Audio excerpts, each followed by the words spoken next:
बहुत सारे युवा जब छोटे होते हैं कहते हैं कि मैं एक दिन सेना में जाना चाहता हूं, पैरामिलिट्री फोर्स में जाना चाहता हूं, देश की रक्षा करना चाहता हूं। बहुत सारे लोग हैं, बहुत सारे बच्चे हैं, जैसे ये बच्ची है, दे दो। अब पहले क्या था, युवा ट्रेनिंग करते थे, आपने देखा होगा सड़क पे 5 बजे दौड़ते थे और फिजिकल फिटनेस बनाकर टेस्ट लेकर आर्मी में, वायुसेना में जाते थे, नेवी में जाते थे। अब वहां आर्मी, नेवी, एयरफोर्स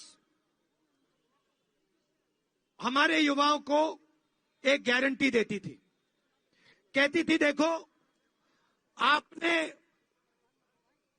अपनी जान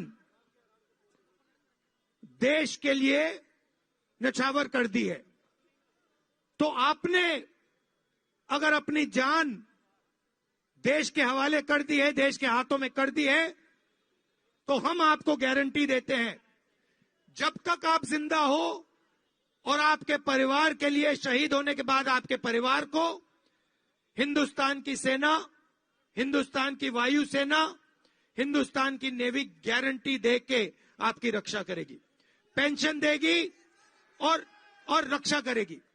मगर आज क्या हुआ है, आज एक नई योजना आई है, उसको सरकार ने अग्निवीर योजना कहा है। अब उसमें देखिए, उसमें कहा है कि हिंदुस्तान का युवा आर्मी को अपनी जान देने के लिए तैयार हो जाए और लाखों युवा तैयार हो जाएंगे। मगर अग्निवीर योजना कहती है कि आप आर्मी में आओ, 4 साल के लिए रहो और 4 साल के बाद 75% मतलब 3 में से 4 युवा आपको हम वापस घर भेज देंगे। 4 में से 1 युवा सेना में रहेगा और बाकी जो 3 हैं वो वापस चले जाएंगे। अगर शहीद होगा, देश के लिए गोली खाएगा, तो जो सेना के लोगों को कॉम्पनसेशन मिलता है, प्रोटेक्शन मिलती है, वो अग्निवीर को नहीं मिलेगी, उतनी नहीं मिलेगी। तो मेरा कहना है कि शहीद 2 तरीके के नहीं होते हैं, शहीद सिर्फ एक तरीके का होता है। सही? ऐसे थोड़ी कि भैया ये दूसरा शहीद को सम्मान एक बराबर होना चाहिए। और अब क्या हुआ, सबसे दुख की बात, 1,50,000 युवाओं ने भर्ती, अग्निवीर योजना से पहले इन 1,50,000 युवाओं को कहा गया कि आपको आर्मी में भर्ती कर लिया गया है, इनको जगह दे दी गई। और उसके बाद 3 साल सरकार ने उनसे कहा कि भैया देखिए कोविड का समय है, थोड़ा समय ठहर जाओ, आपको भर्ती कर देंगे।